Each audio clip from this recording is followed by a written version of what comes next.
The morning fog hung thick over Lake Serenity as Marcus Chen adjusted his fishing rod for the third time. The early September air carried the scent of pine needles and damp earth, a familiar comfort that had drawn him to this remote spot every weekend for the past 5 years. His small aluminum boat rocked gently against the wooden dock, tackle box organized with military precision beside him. Marcus had always preferred the solitude of dawn fishing. No crowds, no noise, just the peaceful lapping of water against the hull and the occasional call of a loon across the lake. It gave him time to think, to process the stress of his job as a paramedic in downtown Seattle. Out here, surrounded by towering evergreens and mirror-smooth water, the chaos of emergency rooms and ambulance sirens felt like another world entirely. He cast his line toward a promising cluster of fallen logs near the far shore, watching the red and white bobber settle onto the surface. The lake stretched nearly 2 miles across, its deepest point somewhere around 60 feet, according to the old fishing guides. Local legends spoke of strange fish in these depths, though Marcus had never caught anything more exotic than the occasional bass or trout. A sudden splash shattered the morning stillness. Marcus looked up from his thermos of coffee, scanning the water. Probably just a beaver or maybe a deer coming down to drink. But the sound came again, more violent this time, accompanied by what seemed almost like a cry. His trained instincts kicked in immediately. 20 years as a first responder had taught him to recognize the sounds of distress, even when they didn't quite fit familiar patterns. Standing carefully in his boat, Marcus squinted through the lifting fog. There, about 200 yards out, something was thrashing in the water. At first glance, it looked like a person struggling to stay afloat, but something about the movement seemed wrong. Too erratic, too desperate, and strangely fluid in ways that human swimming wasn't. Without hesitation, Marcus pulled up his anchor and started the small outboard motor. The engine puttered to life, disturbing the morning quiet as he steered toward the commotion. As he drew closer, his confusion deepened. The figure in the water was roughly human-sized, but its movements were unlike anything he'd seen in his years of water rescues. Whatever was in the water seemed to be sinking and rising repeatedly, each time staying under longer. Marcus pushed the throttle forward, his boat cutting through the calm surface as he raced to reach the struggling form. Professional training overrode his bewilderment. Someone was drowning, and the why could wait until after the rescue. 50 yards away, he could see more clearly. The figure had what appeared to be arms and a head, but the proportions seemed off.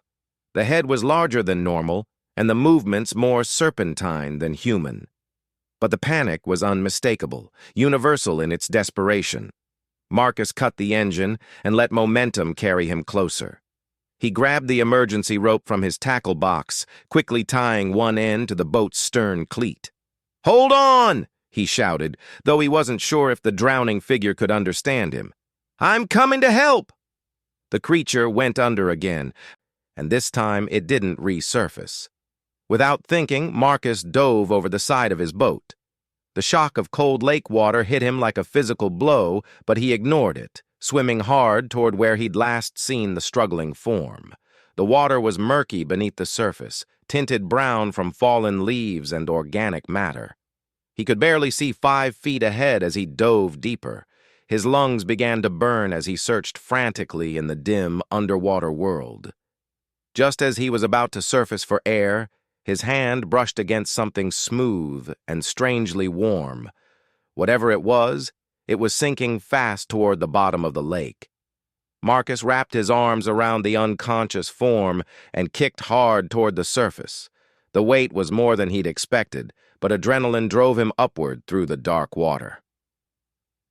They broke the surface together, Marcus gasping for air while struggling to keep the limp figure's head above water.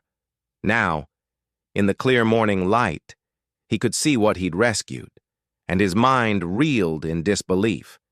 The creature in his arms was definitely not human. Its skin had a pale, almost translucent quality, with a subtle iridescent sheen that shifted between silver and blue. The head was indeed larger than human proportions, with delicate features that seemed both familiar and utterly alien. Most striking were its eyes, closed now in unconsciousness, which were easily twice the size of human eyes behind thin, almost transparent eyelids. Instead of hair, the creature had what looked like fine, silvery tendrils that moved gently in the water as if stirred by an unfelt breeze. Its body was humanoid, but elongated, with longer limbs and fingers that ended in what might have been webbing between them. There were no visible gills, but the chest rose and fell in a rhythm that suggested it was still alive, though barely. Marcus's training kicked in again, overriding his shock. Whatever this being was, it was drowning, and he knew how to treat drowning victims. Swimming one-handed, he pulled the creature toward his boat, struggling against both its weight and his own growing exhaustion. Reaching the boat's edge, he managed to hook one arm over the side while maintaining his grip on the unconscious alien. Getting them both back into the boat would be nearly impossible without help, but Marcus had handled difficult rescues before. He worked the creature's body up onto the stern platform first, then hauled himself up after it. The alien lay motionless on the boat's deck, its strange skin now taking on a more grayish tone that Marcus recognized as a bad sign in any species. He immediately began checking for vital signs, placing his ear near where he assumed the mouth would be. There was no breath that he could detect, and when he pressed his fingers against the neck area, he felt no pulse. Marcus had performed CPR countless times, but never on a being with anatomy this foreign. Still, the basic principles should be the same. He tilted the creature's head back, noting that the mouth was smaller than human normal, but seemed to have similar features. The chest compression point was harder to determine, but he found what felt like a sternum and began rhythmic compressions. After 30 compressions, he attempted rescue breathing, sealing his mouth over the creature's smaller one and providing 2 careful breaths. The chest rose and fell appropriately, which was encouraging. He resumed compressions, counting aloud to maintain rhythm, while his mind processed the impossibility of the situation. On his 3rd cycle of compressions, the alien suddenly convulsed. Marcus pulled back as it rolled onto its side, expelling what seemed like several gallons of lake water from its mouth and nose. The skin began to shift back toward its original silvery color, and those enormous eyes fluttered open. Marcus found himself staring into eyes that were unlike anything he'd ever seen. They were a deep, shifting blue-green color, like looking into the depths of a clear tropical ocean. The pupils were larger than human normal, and there seemed to be flecks of silver that moved within the iris like tiny stars. Intelligence looked back at him from those eyes, unmistakable and profound. The creature tried to sit up but immediately collapsed back onto the deck, weak from its near-death experience. It made soft sounds that might have been attempts at communication, though the tone was more melodic than human speech, almost like singing. Its gaze never left Marcus's face, and there was something in that look that suggested recognition, though of what, he couldn't say. Marcus sat back on his heels, his own breathing still heavy from the rescue effort. His rational mind struggled to process what had just happened. He'd just saved the life of what could only be described as an extraterrestrial being. The implications were staggering. First contact, assuming that's what this was, and it had happened during a quiet fishing trip on a Washington lake. The alien was clearly still weak, its breathing shallow and rapid. Marcus's medical training told him the creature was probably in shock, a condition that could be life-threatening regardless of species. He needed to keep it warm and calm while he figured out what to do next. He grabbed the emergency blanket from his first aid kit and carefully wrapped it around the shivering form. The alien didn't resist, seeming to understand that he was trying to help. Its skin felt cool to the touch, but was warming gradually. Those remarkable eyes tracked his movements with what appeared to be gratitude. Marcus started his motor and began heading back toward shore, his mind racing. Who could he tell about this? Who would believe him? And more importantly, what were the creature's needs right now? It was clearly aquatic to some degree, given where he'd found it. But it also seemed to breathe air. The physiology was puzzling, but his immediate concern was keeping it alive and stable. The alien made more of those musical sounds, and Marcus had the strange sensation that it was trying to thank him. He found himself responding instinctively, speaking in low, calm tones the way he might to any trauma victim. "It's okay," he said softly. "You're safe now. I've got you." As they neared the dock, Marcus realized his life had just changed forever. He was now responsible for an injured alien being, with no idea how to care for it properly or what its presence on Earth might mean. But looking down at those trusting, intelligent eyes, he knew he couldn't abandon it now. Whatever happened next, he was committed to seeing this through. The morning fog was finally lifting completely, revealing the full beauty of the lake surrounded by forest. It looked exactly the same as it had an hour earlier, but Marcus knew that everything had changed. He was no longer just a paramedic from Seattle enjoying a peaceful fishing trip. He was now the guardian of humanity's first known contact with alien life, and that responsibility weighed heavily on him as he secured his boat to the dock. The alien watched him work, those mesmerizing eyes taking in every detail of its surroundings. Marcus wondered what it was thinking, what it made of this human who had pulled it from the water. Did it understand that it was on an alien world, or was Earth somehow familiar to it? The questions multiplied in his mind, but for now, the most important thing was getting the creature somewhere safe where he could properly assess its condition and needs. As he carefully lifted the wrapped alien from the boat, Marcus felt the weight of the moment. This was history in the making, and he was at the center of it. Whatever came next, there would be no going back to his simple life of weekend fishing trips and routine emergency calls. The universe had just become a much larger and more complicated place. Marcus carried the wrapped alien carefully up the wooden steps from the dock to his lakeside cabin. The creature weighed less than he'd expected, perhaps 90 pounds at most, and its body felt delicate in his arms. Every few steps, he glanced down to check on his unusual patient. Those large eyes remained alert, tracking the movement of trees overhead and the changing environment with obvious intelligence. The cabin had been his grandfather's hunting lodge, inherited 3 years ago and converted into a weekend retreat. It was isolated, sitting on 5 acres of private shoreline with the nearest neighbor over a mile away through dense forest. Perfect for a quiet getaway, and now, Marcus realized, perfect for harboring an extraterrestrial being without immediate discovery. Inside, he gently placed the alien on his leather couch, adjusting the emergency blanket to ensure it stayed warm. The creature's breathing had stabilized, though it still seemed weak from its ordeal. Marcus noticed that its skin color continued to improve, the silvery blue iridescence becoming more pronounced as it recovered from the near drowning. "I need to check you for injuries," Marcus said, speaking slowly and clearly, though he doubted the alien understood English. "I'm going to examine you, okay? I'm not going to hurt you." The creature tilted its elongated head, and Marcus could swear he saw understanding in those ocean-deep eyes. When he approached with his hands visible and movements slow, the alien didn't pull away. If anything, it seemed to relax slightly, as if recognizing his medical intent. Marcus began a careful physical assessment, the same systematic approach he used with human patients. The alien's anatomy was humanoid enough that most of his training applied, though there were fascinating differences.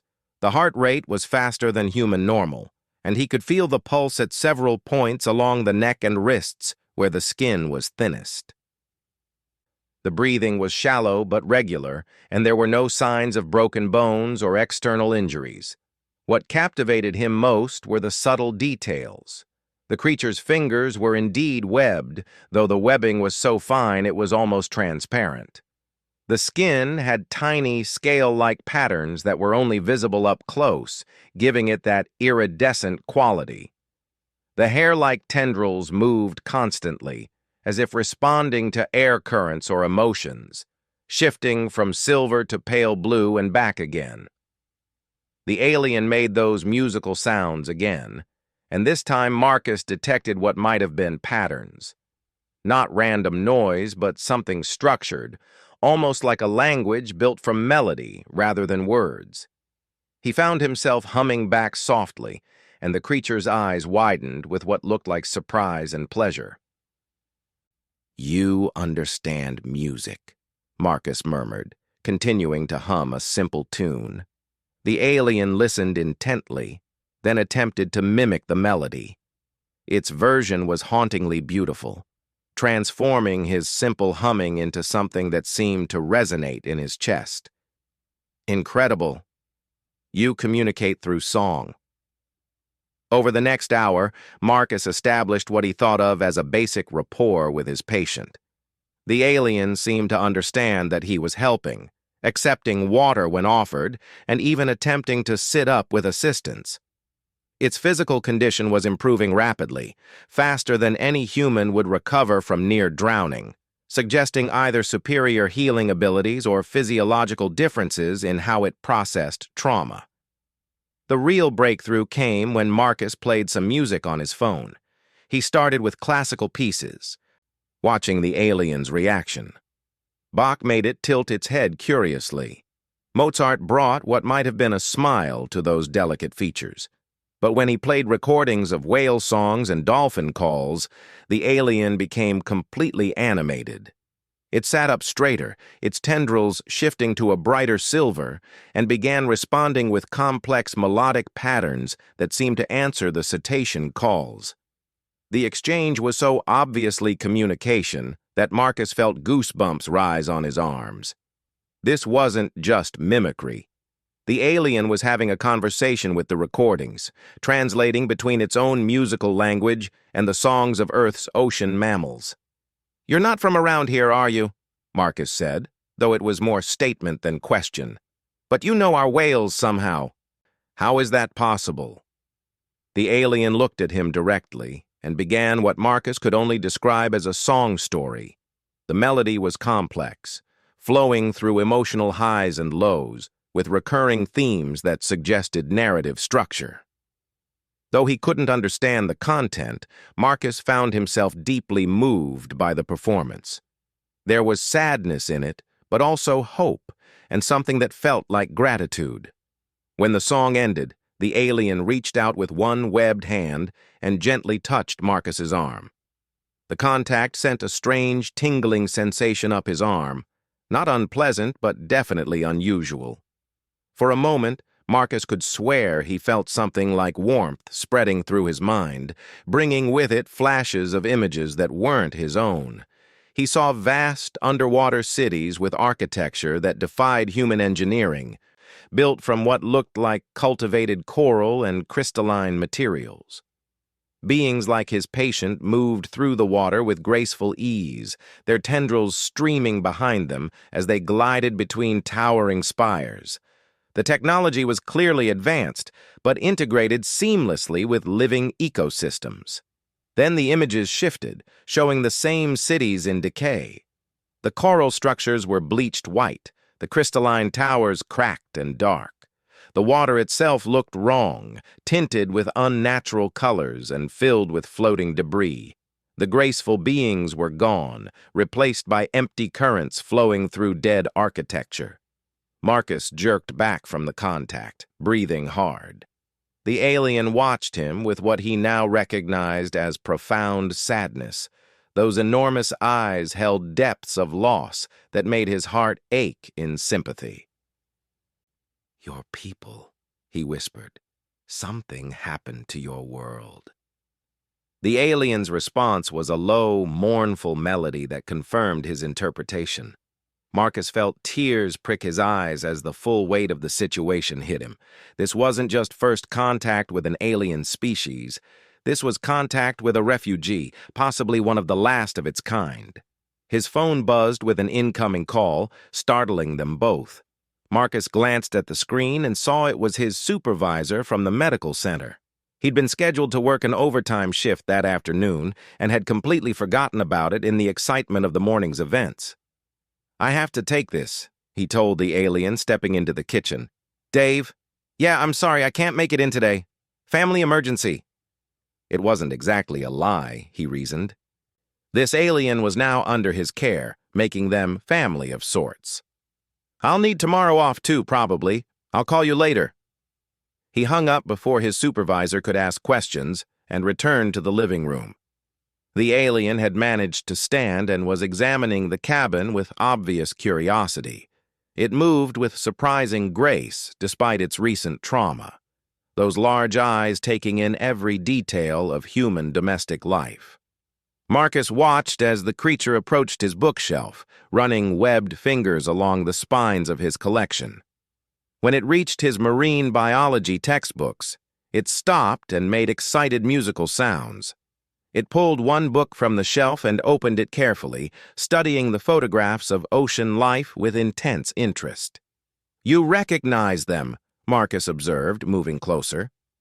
The alien was looking at a page about deep-sea creatures, pointing to images of bioluminescent fish and making soft sounds that seemed almost like greeting calls. "These are from our oceans. You've seen creatures like this before." The alien nodded, a gesture that seemed universal, and began turning pages rapidly.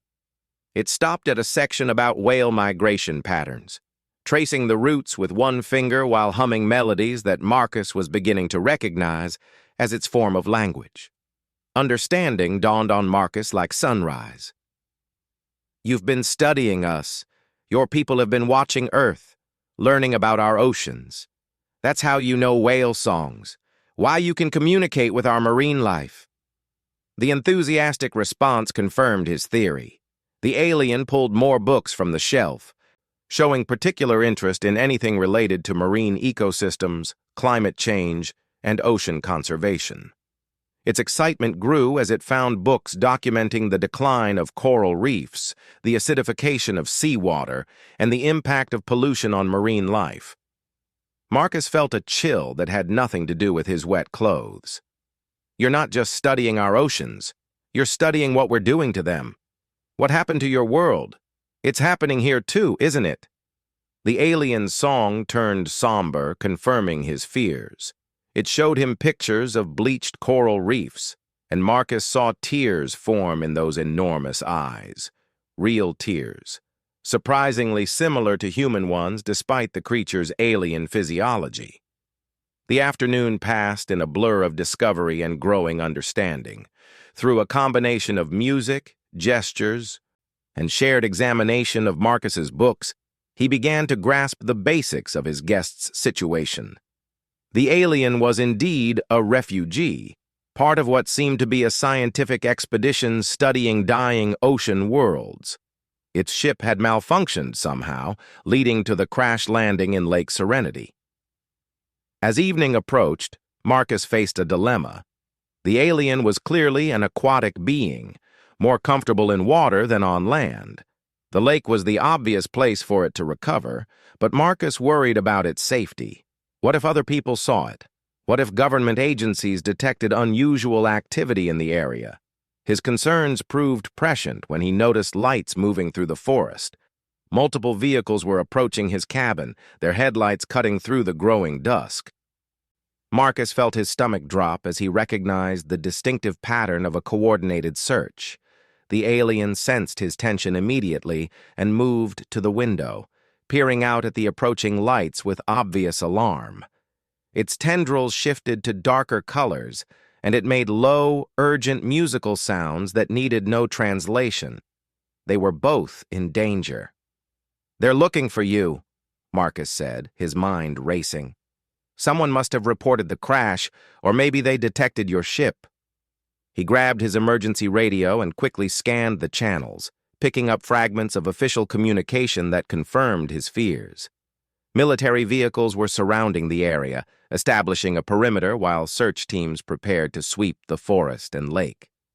They had sophisticated detection equipment and would undoubtedly find any trace of alien technology. Worse, they would probably want to capture the alien for study, treating it as a specimen rather than the intelligent being Marcus now knew it to be. The alien moved to Marcus's side, its large eyes filled with trust despite the approaching danger. It placed one webbed hand on his arm again, and this time the mental contact was intentional and clear. Images flowed between them, showing Marcus hidden underwater caves at the lake's deepest point, natural formations that could provide temporary shelter. But the most startling revelation came last.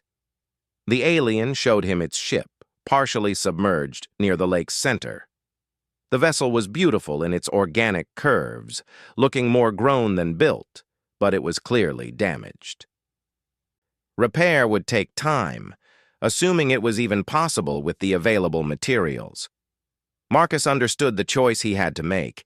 He could surrender the alien to the authorities, ensuring its safety but also its captivity.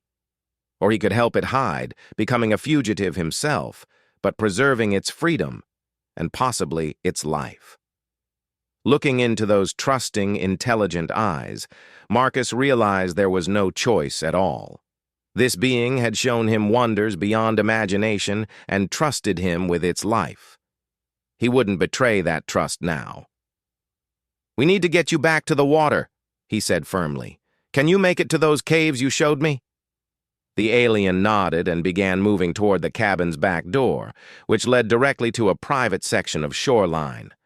Marcus grabbed supplies quickly, his diving gear, waterproof flashlights, emergency medical supplies, and some of his marine biology books that the alien had shown interest in. The sound of vehicles was getting closer, and Marcus could see flashlight beams beginning to probe the forest around his cabin. In minutes, they would be surrounded. He and the alien slipped out the back door and moved carefully down to the water's edge, using the darkness and his knowledge of the terrain to avoid detection. The alien entered the water with obvious relief, its movements becoming fluid and graceful as soon as it was submerged. Marcus followed in his diving gear, and together they disappeared beneath the dark surface of Lake Serenity, swimming toward the deep caves that would provide sanctuary. Behind them, the lights of the search teams finally reached the empty cabin, finding only the lingering warmth of a recently abandoned home and the fading echo of an impossible morning that had changed everything. The underwater caves were more extensive than Marcus had imagined. Following the alien through the dark water, illuminated only by their waterproof flashlights, he found himself in a hidden world beneath Lake Serenity. The limestone formations created natural chambers filled with air pockets, some large enough to serve as temporary shelters. In the largest chamber, Marcus and the alien surfaced together, both breathing hard from the swim. The space was remarkable, a cathedral-like cavern with smooth walls that seemed to glow faintly in their flashlight beams. Fresh air circulated through hidden passages, making the cave system naturally habitable. The alien immediately seemed more at home in this aquatic environment. Its movements became more confident, and the silvery tendrils on its head brightened noticeably. It began exploring the cave with obvious interest, touching the limestone walls and making soft musical sounds that echoed beautifully in the enclosed space. "This is perfect," Marcus said, setting down his waterproof bag of supplies. "They'll never find you down here." The alien turned to him with what he was learning to recognize as gratitude, placing both webbed hands over its heart in what seemed to be a formal gesture of thanks. Then it began the most complex song Marcus had yet heard, a melody that seemed to tell an entire story in musical form. As the alien sang, Marcus found himself experiencing another of those strange mental connections. This time, the images were clearer and more detailed.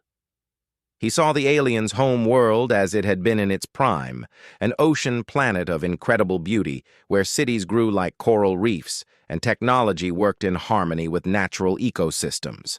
The inhabitants were artists and scientists, explorers and philosophers. They had developed space travel not through combustion and metal rockets, but through ships that were essentially living organisms, capable of adapting to different environments and sustaining themselves across vast distances. They had been studying Earth for decades, drawn by the similarities to their own world and fascinated by the diversity of marine life.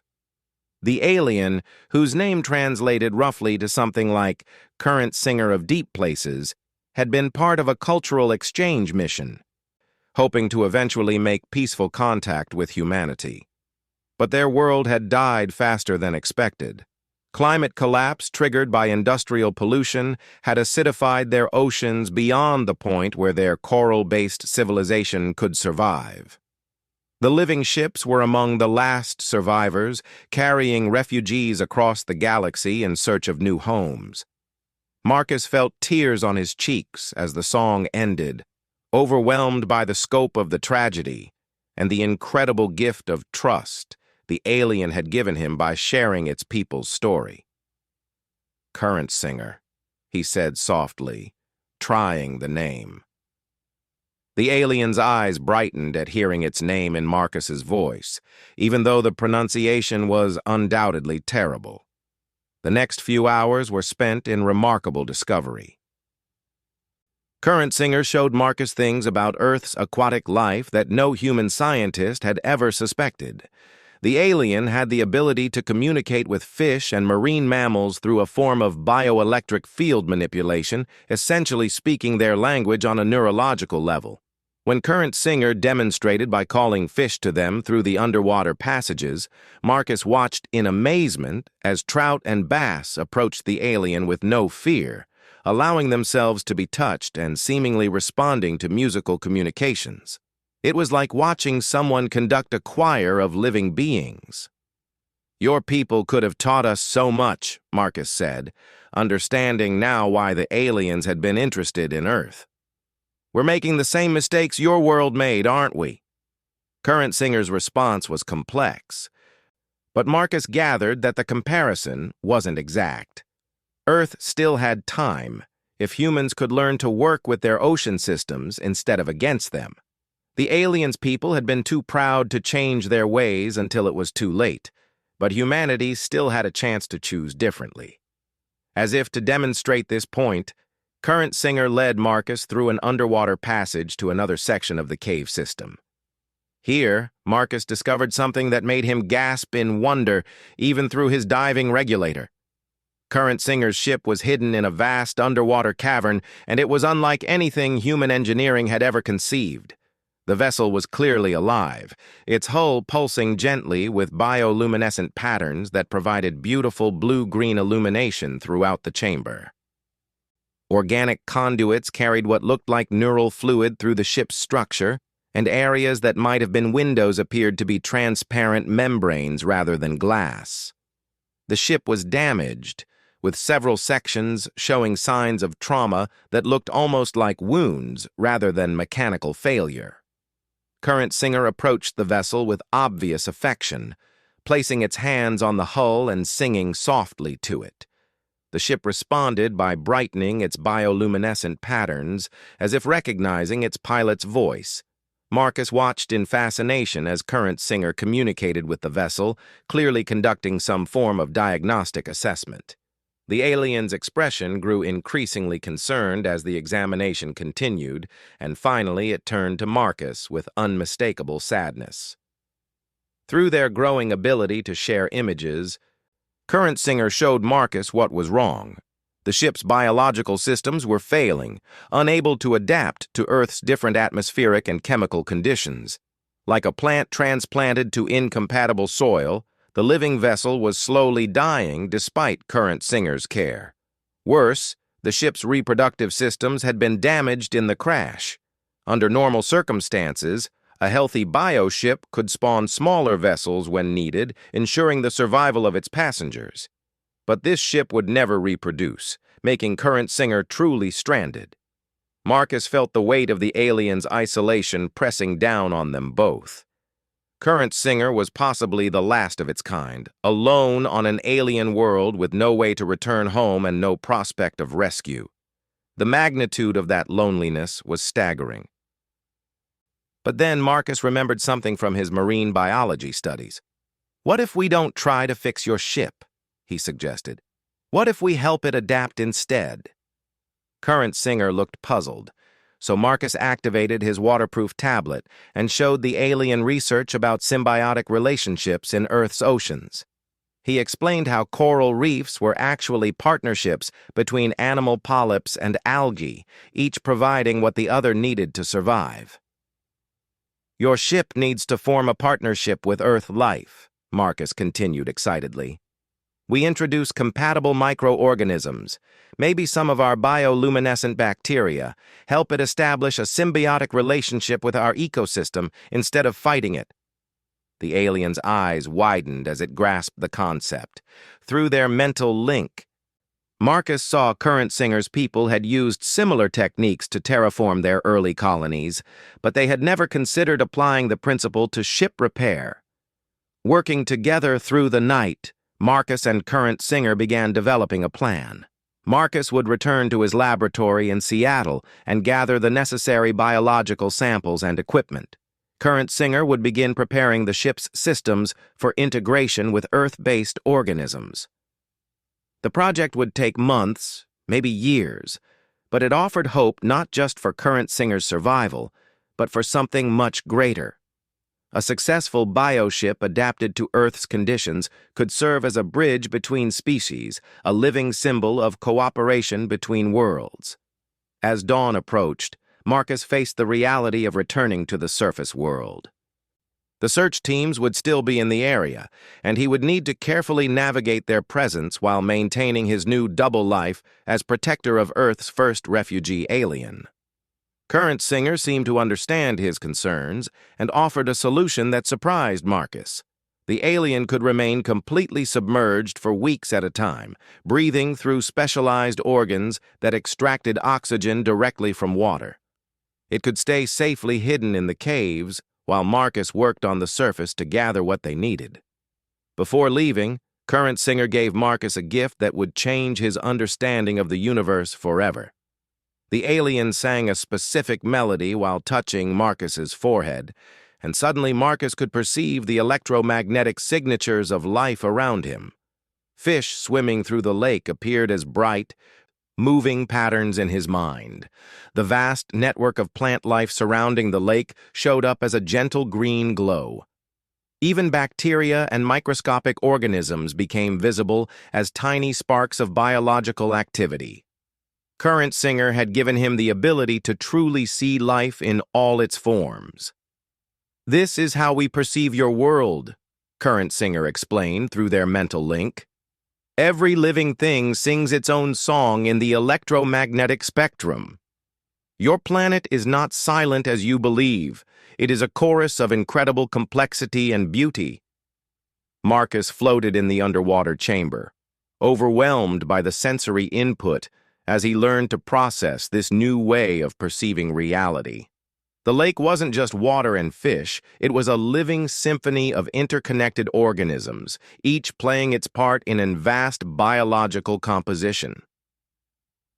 When he finally surfaced near his dock, Marcus found the search teams had left, apparently concluding that whatever had crashed in the lake had sunk too deep for immediate recovery. His cabin showed signs of having been thoroughly searched, but nothing was damaged or missing. Over the following weeks, Marcus began his double life in earnest. During the day, he worked his regular shifts as a paramedic, but his nights and weekends were spent either gathering supplies for the bioship project or visiting Current Singer in the underwater caves. The alien's presence was already having an unexpected impact on the lake's ecosystem. Fish populations were becoming more organized, forming patterns that served environmental restoration rather than random feeding. Dead zones in the water were being cleaned by coordinated schools working together under Current Singer's guidance.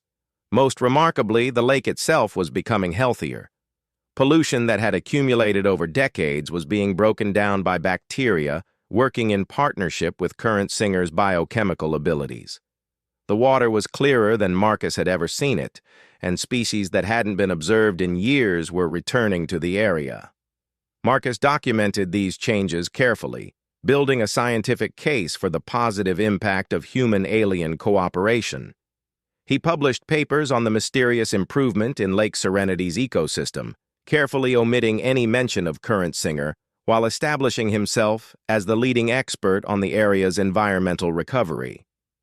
3 months after the rescue, Marcus brought current Singer the first batch of compatible Earth microorganisms, carefully selected and cultured to integrate with the bioship's systems. The moment when the ship accepted the new symbiotic partners was magical, its bioluminescent patterns shifting to incorporate new colors and rhythms.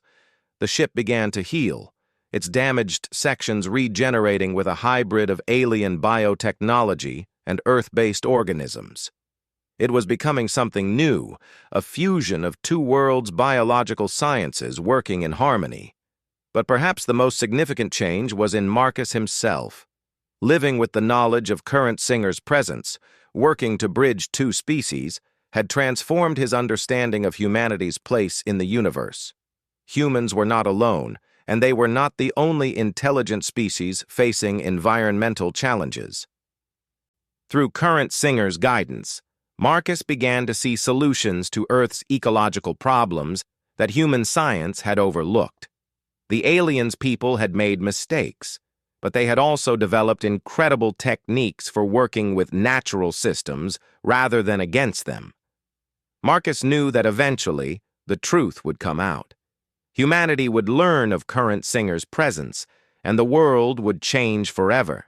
But for now, he was content to be the guardian of this secret, the bridge between two worlds working together toward a better future. Standing on his dock one evening, watching the sunset reflect off the crystal-clear water of the lake, Marcus felt current Singer's presence in the depths below. The alien was teaching a new generation of earthfish to work in harmony with their ecosystem, passing on knowledge from a lost world to help save this one. Marcus smiled as he felt the electromagnetic song of countless organisms singing around him, a chorus of life that included both the last representative of a dying world and the first human to truly hear the music of interspecies cooperation. The rescue that had begun with a simple act of compassion had become something far greater, the first notes of a new song that might one day save both their species. In the distance, lights moved through the forest again, but this time Marcus wasn't worried. He and current Singer had had months to prepare, and they were no longer alone. The lake itself had become their ally, and the growing community of enhanced marine life would protect their secret until the time was right for the world to hear the song they were composing together.